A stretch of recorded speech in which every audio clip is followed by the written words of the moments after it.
Assalamualaikum warahmatullahi wabarakatuh. Bismillah, alhamdulillah, wassalatu wassalamu ala rasulillah Muhammad ibn Abdullah wa ala alihi wa sahbihi mawala amma ba'd. Yang berbahagia saudara-saudariku semua, para pemirsa dan pendengar sekalian dimanapun berada, bersama dengan keluarga panjenengan semua, semoga senantiasa diberikan rahmat, barokat, karomat, maunah, diberikan kebahagiaan, ketenangan, kesenangan, ketentraman, kedamaian, keselamatan, kebahagiaan di dunia sampai di akhirat. Bagi yang masih diberikan ujian oleh Allah, menderita sakit, semoga diberikan kesembuhan oleh Allah. Bagi yang sedang sulit, dimudahkan oleh Allah. Bagi yang sempit, diluaskan oleh Allah rezekinya, dipanjangkan umur dan kesehatannya, hidup yang istiqomah dalam beribadah, meninggal dalam kondisi husnul khotimah, di dunia hasanah, serta di akhirat juga hasanah, dan semuanya diselamatkan dari kepedihan, kegundahan, kesusahan, kepayahan, sampai selama-lamanya. Pada kesempatan yang penuh dengan keberkahan ini, kita akan membahas tentang satu tanda terjadinya kiamat kubro yang sangat besar pengaruhnya terhadap kehidupan umat manusia di muka bumi ini, yaitu tentang hancurnya atau rusaknya Ka'bah. Banyak di antara umat Islam yang masih menunggu peristiwa besar ini, karena berdasarkan salah satu hadis Rasulullah SAW yang mana beliau pernah menyampaikan bahwa di antara tanda-tanda terjadinya kiamat kubro itu adalah dirusaknya Ka'bah oleh orang-orang Negro atau Ethiopia Somalia, dan itu difahami oleh umat Islam saat ini dengan pemahaman yang masih mengambang, seakan-akan kejadian itu tidak akan pernah terjadi karena mayoritas 99% menunggu nanti.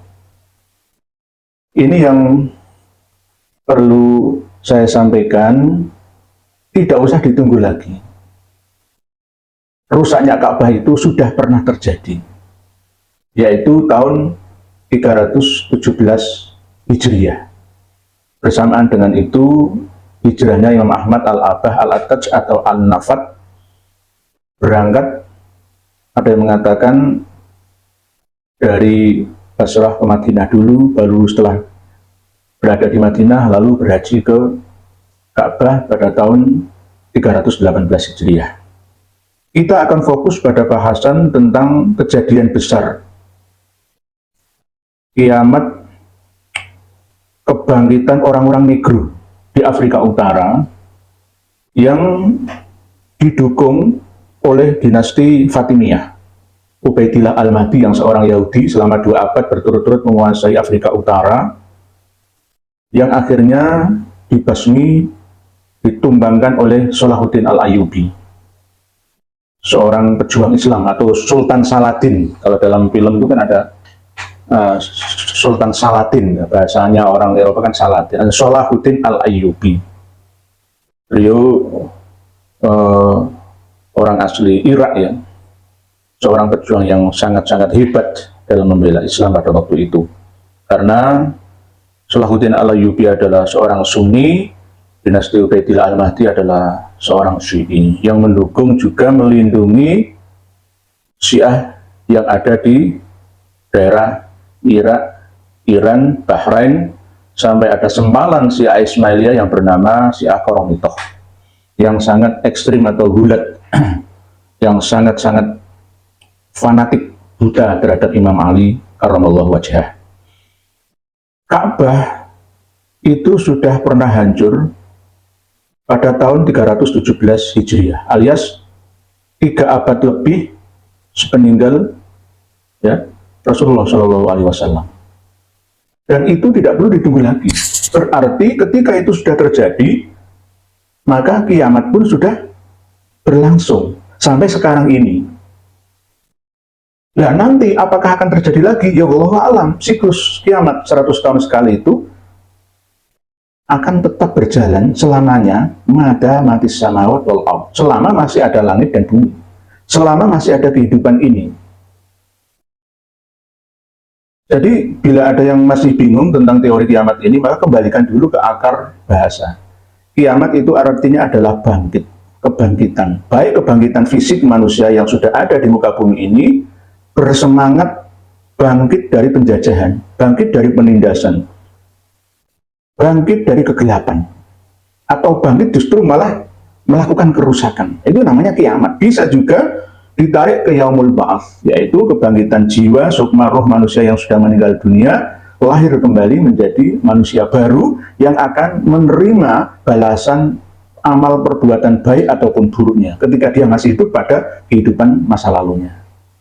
Siklus kiamat 100 tahun sekali, sudah sering saya sampaikan bahwa Rasulullah SAW pernah dawuh dalam salah satu hadis yang diriwayatkan oleh Imam Bukhari, bahwa Rasulullah pada waktu beliau selesai sholat Isya bercengkrama dengan para sahabat, bersabda kepada para sahabat dengan sabdanya, ara'aitakum lailatakum hadhi fa inna ala ra'si kulli mi'ati sanatin minha la yabqa mimman huwa ala dhuhril ardi ahadun. Ingatlah wahai kalian para sahabat, mulai malam hari ini ingatlah bahwa dalam rentang waktu puncak dari 100 tahun, setiap satu abad itu tidak akan tersisa manusia sedikit pun di muka bumi ini, seorang pun.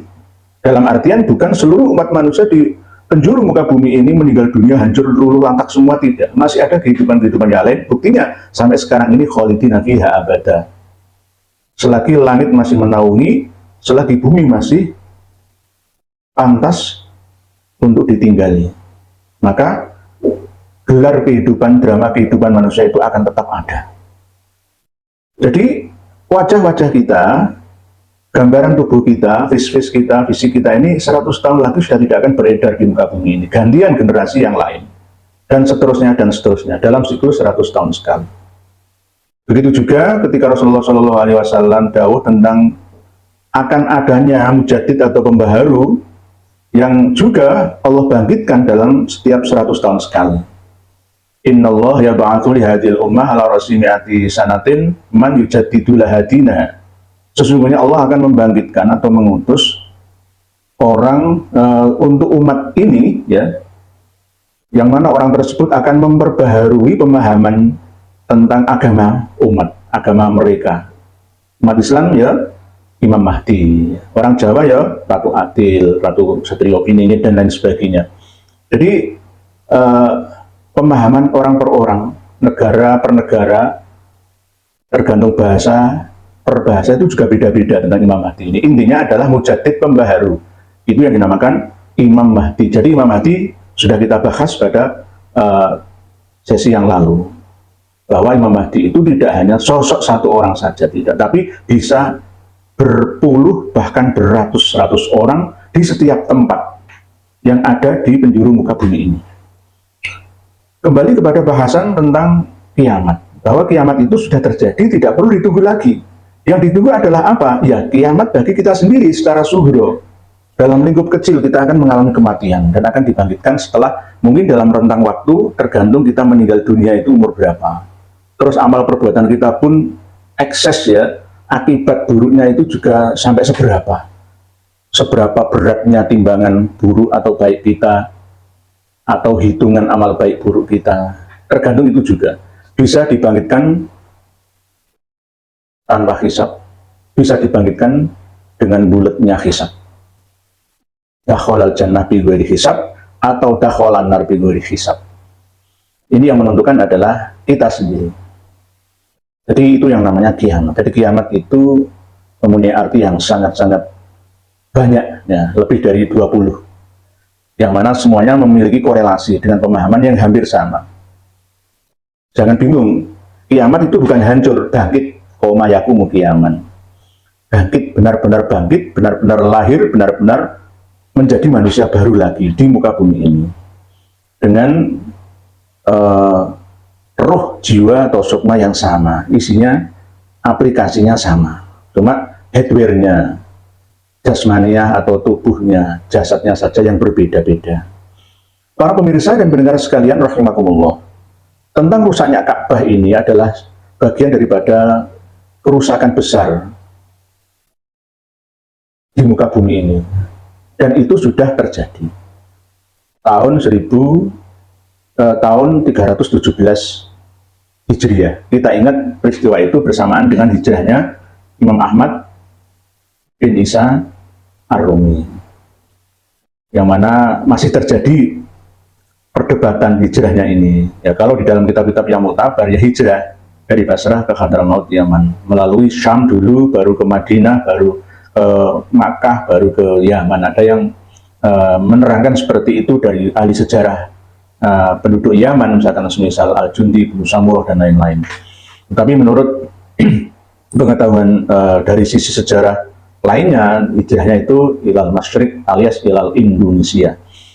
Ini sudah kita bahas pada materi tentang bahasan nasab yang lain, yang kemarin kita bahas. Kita fokus ke rusaknya Ka'bah, yaitu tahun 317 Hijriah, pas mulai tanggal 8 Dzulhijjah alias hari Tarwiyah. Rusake Ka'bah ing ngarep wis den terangake yen sirnane Al-Qur'an iku bakal maujud sause rusake Ka'bah. Di depan sudah diterangkan. Jadi ini kolaborasi antara kitab Wafilul Ilallah dengan kitab Al-Istizadah, karangan Habib Ali bin Muhsin As-Saqqaf. Jadi saya kolaborasikan keduanya. Di depan sudah diterangkan bahwa hilangnya Al-Quran itu bakal terjadi setelah rusaknya Ka'bah. Berarti Al-Quran sudah terhilang. Bukan hilang clean, tulisannya hilang semua itu ya enggak mungkin. Yang hilang itu adalah secara maknawiyah. Bukan lahiriah, tapi maknawiyah. Al-Quran itu sudah hilang dari hati umat Islam. Saya membaca Al-Quran, menghafal Al-Quran, tetapi saya belum bisa maksimal dalam mengamalkan isi yang ada di dalam Al-Quran yang saya hafalkan, yang saya pelajari, yang saya baca itu. Tidak hanya itu, Al-Qurannya dibuat untuk lagu-lagu misalkan ya, tidak tahu isinya. Dulu sampai sekarang ini saya ngajar Al-Quran, tapi setelah anak-anak lewat masa-masa SMP itu sudah mulai dugal lagi, Al-Qurannya hilang. Padahal pada waktu saya ajar mulai TKB ya sampai SD ya, mulai kelas 1 SMP atau sanawiyah itu sudah mulai hilang Qurannya, hilang dari hati umat Islam. Sudah terjadi, nggak perlu ditunggu lagi. Ka'bah itu besok bakal den rusak utawa den robohake dening bangsa Habasyi atau Ethiopia. Ka'bah itu akan dirusak atau dirobohkan oleh orang-orang Ethiopia, ya, dulu Ethiopia, sekarang ya mungkin Somalia, pokoknya orang berkulit hitam.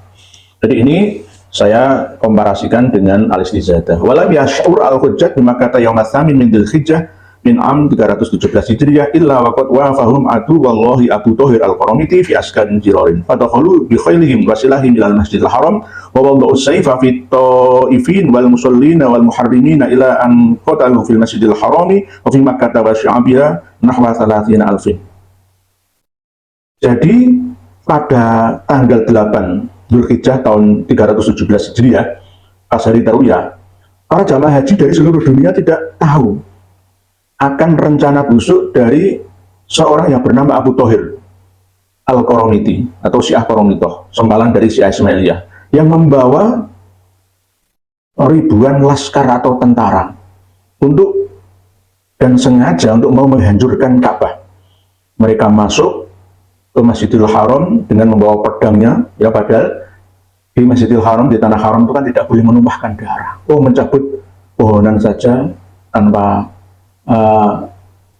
sesuatu yang diperbolehkan alasannya, apalagi membunuh hewan juga ada damnya. Kok ini membunuh manusia, membunuh pedangnya, orang yang sedang bertawaf, sedang sholat, sedang ikhram, dibunuh, baik yang ada di lingkungan Masjidil Haram sekitar Ka'bah ataupun yang di luar Masjidil Haram, sampai dicari semua jamaah haji yang bersembunyi di luar Ka'bah, cari. Yang dibunuh itu berapa? Ini dalilnya, kitab Al-Istizadah halaman 44 sampai 45, juz 1. Al-Istizadah juz 1 halaman 44 sampai 45 yang menerangkan tentang jumlah jamaah haji yang berisi para hafid Quran, ahli hadis, ahli tafsir, ulama, tabi'in, orang-orang hebat di zamannya dibunuh. Berapa jumlahnya? 30.000. Kalau di luar informasi yang ada di Al-Istizadah ini, ada yang mengatakan 15.000, ada yang mengatakan 20.000. Kalau ini jelas, nahwa salasina alfin, 30.000 nyawa. Inilah yang namanya kiamat, sudah terjadi. Tapi kita lalai kita. Sama seperti ketika Ya'juj Ma'juj sudah pernah menjajah negeri ini, kita pun masih menunggu lagi. Menunggu sesuatu yang tidak pasti, padahal sudah dipastikan oleh Allah. Tapi kita yang lali, kita selalu lupa. Oleh sebab itu, setiap masa Allah mengutus hambanya untuk mengingatkan umat manusia. Dulu ada Nabi dan Rasul. Setelah Rasulullah SAW wafat, khatamun nabiyyin, diteruskan oleh para ulama warasatul anbiya, para kiai dan para habib yang asli, memberikan peringatan akan datangnya peristiwa besar, yaitu termasuk salah satunya adalah rusaknya Ka'bah. Tapi menunggu lagi gitu. Padahal tidak usah ditunggu. Tahun 1979 Ka'bah itu juga pernah dikepung oleh tentara Salafi jihadi, Salafi Wahabi tapi bagian ekstrim, termasuk ya kalau sekarang ya ISIS gitu kalau sekarang, tapi terafiliasi dengan Wahabi Salafi. Tahun 1979 Juhaiman itu mengatakan bahwa Imam Mahdi itu sudah datang, yaitu berbentuk Muhammad bin Abdullah Al-Qahtan. Jadi pemahaman tentang Imam Mahdi ini yang membuat umat manusia di seluruh dunia, khususnya umat Islam ini masih terus berselisih pendapat sampai sekarang. Ini karena kurang memahami siapa, bagaimana, di mana, kayak apa Imam Mahdi itu. Jadi akhirnya mengklaim sesuai dengan pendapatnya sendiri, membenarkan pendapatnya sendiri. Kiamat sudah terjadi. Pertama, pas Rasulullah menjelang dilahirkan di muka bumi ini.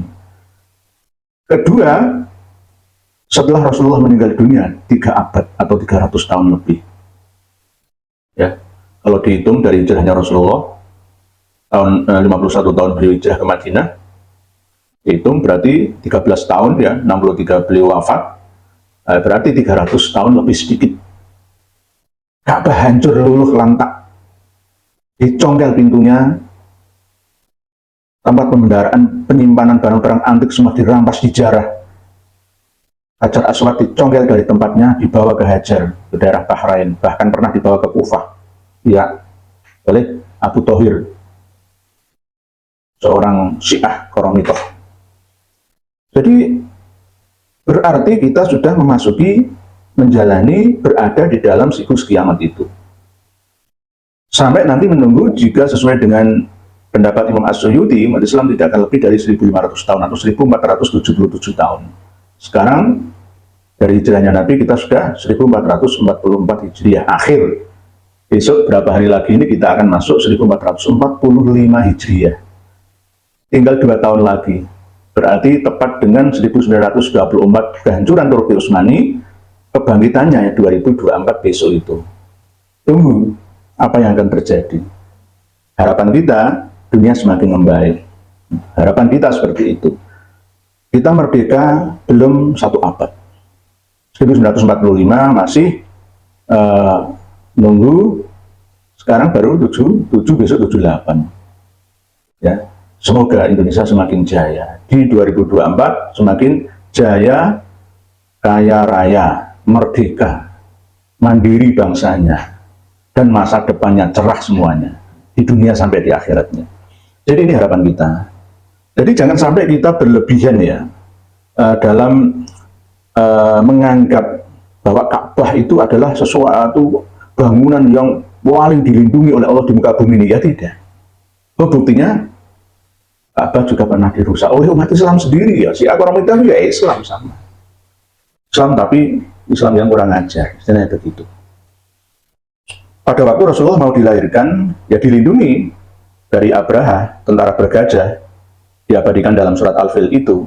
Tapi bukan dengan dihancurkan oleh burung ababil yang membawa kerikil dari neraka sijil, tidak seperti itu. Maksudnya adalah begini, Tayron ababil itu batu yang melayang dari atas. Meteor, batu meteor yang sangat panas meledak di atmosfer bumi lalu menghantam tentara bergajah itu sampai bertumbangan ke asfi makul. Jadi Ka'bah itu bisa rusak, bisa hancur, bisa hancur. Yang menghancurkan adalah orang-orang Ethiopia dalam kitab Hafirul Ilallah ini.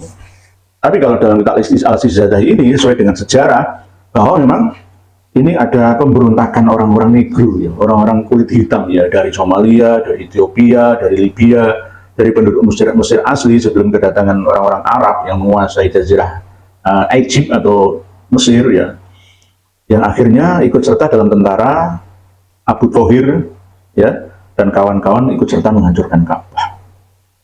Wa akhadha Abu Thohir khizanatal Ka'bah wa ma kana fiha minal amwal wa qatal al-hajar al-aswad wa aqama bi Makkah sittata ayamin wa qila hadasyara yauman. Jadi Abu Thohir itu setelah merampas dan membunuh para jamaah haji 30.000. Waktu itu lah 30.000. Bukan 3.000 lah ya. 30.000 nyawa melayang dimasukkan ke dalam sumur Zam-Zam sampai sumur Zam-Zam macet, mampet, kesumpet dengan darah kaum muslimin. Yang di luar Masjidil Haram dibunuh, dikubur di tempatnya.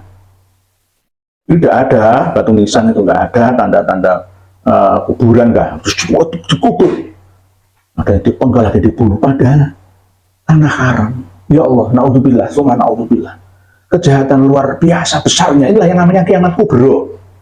Kematian-kematian dalam skala besar dalam sejarah Islam. Orang-orang penting yang berhaji dibantai sampai mati.